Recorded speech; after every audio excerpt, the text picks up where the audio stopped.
Hello दोस्तों, welcome to my channel. आज हम बात करेंगे एटमॉस्फेयर यानी कि वायुमंडल की।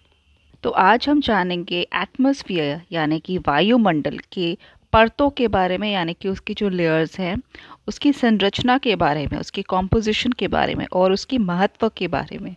हमारे पृथ्वी में उसका क्या महत्व है, क्या इम्पोर्टेंस है। तो सबसे पहले हम बात करते हैं कि क्या है एटमॉस्फेयर, क्या है वायुमंडल।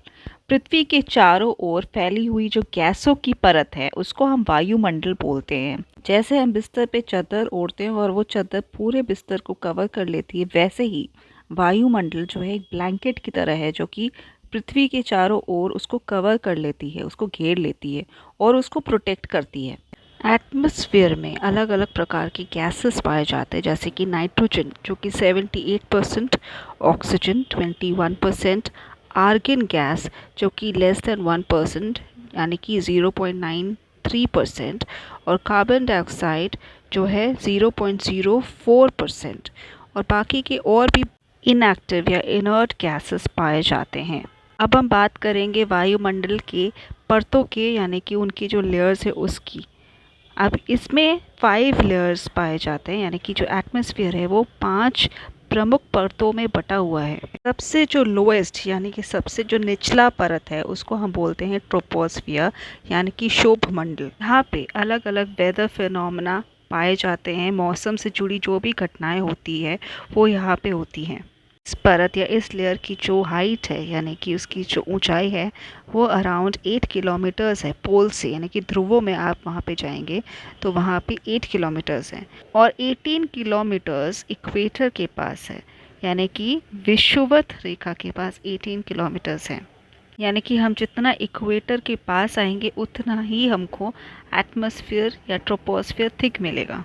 ट्रोपोस्फियर में हम जितनी ऊंचाई पे जाते हैं उतना ही टेम्परेचर डिक्रीज होता रहता है, यानी कि टेम्परेचर डिक्रीजेस विद हाइट। इसको हम बोलते हैं लैप्स रेट। इसीलिए हम जब प्लेन एरिया से, जब माउंटेन्स या हिल स्टेशंस में जाते हैं तो वहाँ पे टेम्परेचर हमको कम मिलता है, यानी कि वहाँ पे ज़्यादा ठंडा होता है। अब हम बात करते हैं दूसरे लेयर की, जिसको हम बोलते हैं स्ट्रेटोस्फियर, यानी कि संताप मंडल, जो शोभ मंडल या ट्रोपोस्फियर के ऊपर स्थित है। इस लेयर में ओजोन लेयर पाया जाता है जो कि एक ग्लोबल वार्मिंग गैस है। ओजोन लेयर हानिकारक यूवी रेज को अब्सॉर्ब कर लेती है, अर्थ को प्रोटेक्ट करती है सन के हार्मफुल यूवी रेज से, यानी कि अल्ट्रावायलेट रेडिएशन से। यहाँ पे टेम्परेचर इंक्रीज़ होता है, यानी कि हम जितनी भी ऊपर जाएंगे, जितनी हाइट पे जाएंगे उतना टेम्परेचर इंक्रीज़ होगा, क्योंकि यहाँ पे सन के रेज अब्जॉर्ब हो जाते हैं। जो थर्ड लेयर है उसको हम बोलते हैं मीसोस्फीयर, यानी कि मध्य मंडल। ये स्ट्रेटोस्फीयर के ऊपर स्थित है।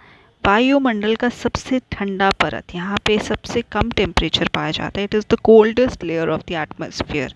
यहाँ पे मीटियोर्स बर्न होते हैं, यानी कि जो उल्काएं आती हैं, जो कि ब्रोकन पीसेस हैं एस्ट्रॉइड्स के या प्लैनेट्स के, वो यहाँ पे आके जल जाते हैं या नष्ट हो जाते हैं। सो ये जो लेयर है वो भी अर्थ का एक प्रोटेक्टिव लेयर है।